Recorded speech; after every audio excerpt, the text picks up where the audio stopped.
Hey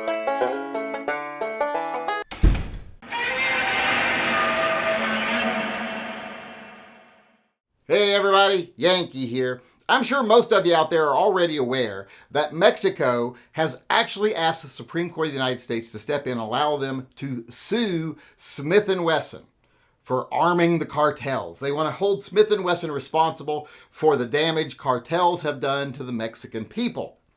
And people have asked me, what do I think of this? Do I think the Supreme Court is going to let them sue Smith & Wesson? Do I think their case has any merit? Well, up to now, all I've been able to say is the only way I could see that this case would have any merit and that they could be at all successful is if they could show that Smith & Wesson was engaging in illegal activity.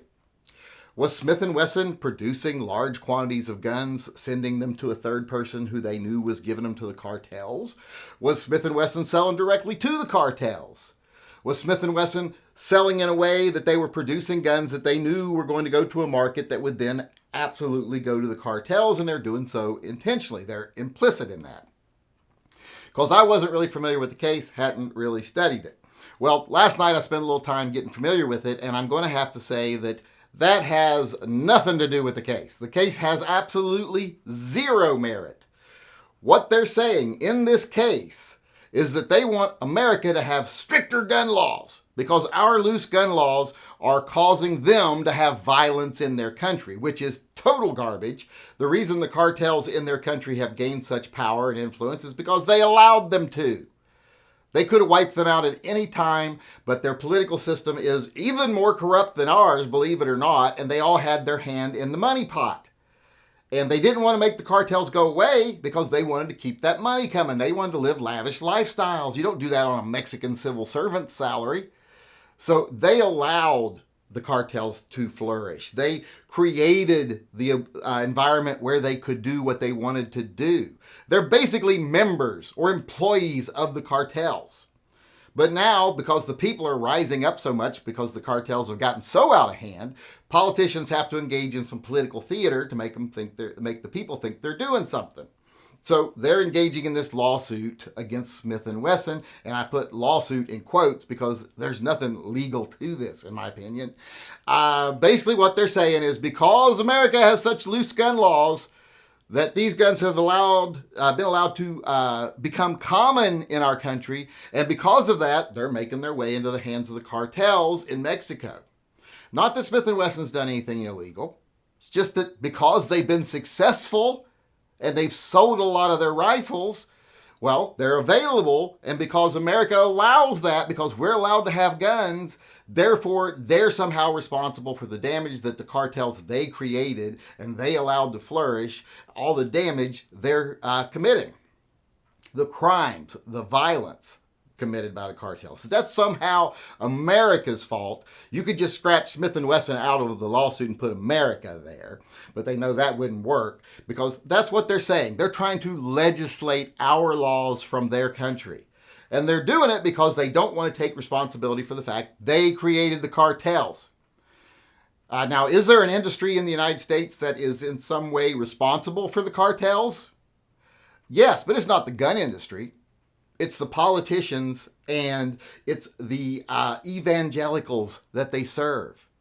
Because it's the evangelical bans on prostitution, drugs, etc. That's what gave the cartels a market. That's what created this black market. Just like how prohibition created organized crime by creating a black market for alcohol, when politicians bowed down to these religious people who decided that because their religion prevents them from doing something, that they want everybody to be prevented from doing it. And the politicians said, okay, then we're going to say, and two adult people doing what they want with their body, that's illegal. Adult people putting whatever they want in their body, that's illegal because it's immoral. And that had a lot to do with the cartels gaining power. In fact, I would say that's maybe even the bigger influence than the government in Mexico itself. But when it comes to Smith & Wesson, they're not the problem. They didn't do anything illegal. People are like, oh, they're all protected by these laws. Well, they should be protected from lawsuits when they didn't do anything illegal. Like I said, no protection would protect them if they were found that they're like mass producing guns, sending them to a little gun shop on the border where they could be bought illegally and sent over to the cartels, or if they were selling directly to them or doing anything nefarious whatsoever other than just being a successful gun company. But that's what this lawsuit says. It just basically says because they were successful and because America has an environment where they could be successful, well, that it's America's fault that these guns got into the hands of these criminals that they foster, that they support, that they allow to exist because it produces them money. And they are corrupt, just like our government is corrupt. They're even more so. So, no, I don't think this lawsuit has any teeth whatsoever. In fact, it is basically them trying to sue the U.S. and force us to make our laws in a way they want them to be. And they don't really care about that even. Like I said, this is all political theater for the Mexican people. So that the politicians can stand up and say, look, we're fighting these cartels by doing something totally unrelated that isn't going to help anything because they can always get their guns from other sources. And I know people love to cite that old CIA study, FBI study, where they say, oh, of the traceable guns recovered in Mexico, over like 85% of them were from America. Well, you notice they said traceable guns. That means ones that had serial numbers and could actually be traced back, that had gone through legal channels to be purchased. Most of the ones they get from overseas, they don't even have serial numbers. That's an American thing. And most companies do it for American laws or the laws in their country. But the ones that they transport illegally to Mexico, most of them don't have serial numbers, or the serial numbers have been taken off so that they can't be traced. So basically what they're saying when they say that is, of the 3% of the guns that could actually be traced, 85% of those were American. And I would guarantee you that if they really traced it deep, they'd have to admit, and we sold them to them. The CIA sold them to them. The American government sold them to them. So Smith & Wesson is just being used as a scapegoat in this situation. And there's no way the Supreme Court should let this case go forward. If the Supreme Court even considers letting this case go forward, we need to pay attention to what people on the Supreme Court are putting money in their bank accounts from what source. Because that would be extremely suspicious.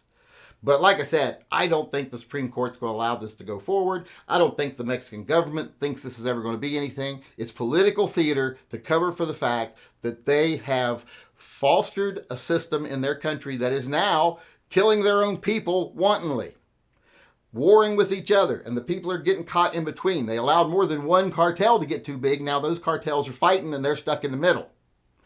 And that's their fault completely. Now, like I said, our political system, our evangelicals, they set the stage for this. But the Mexican government could stop this at any time. They're not even as restricted as we are on what they can do inside their country to stop organizations like this. They could have blown them all off the map. They chose not to because, like I said, a governor, a mayor, the president of the country got to live like billionaires because the money was flowing, so they allowed it to happen.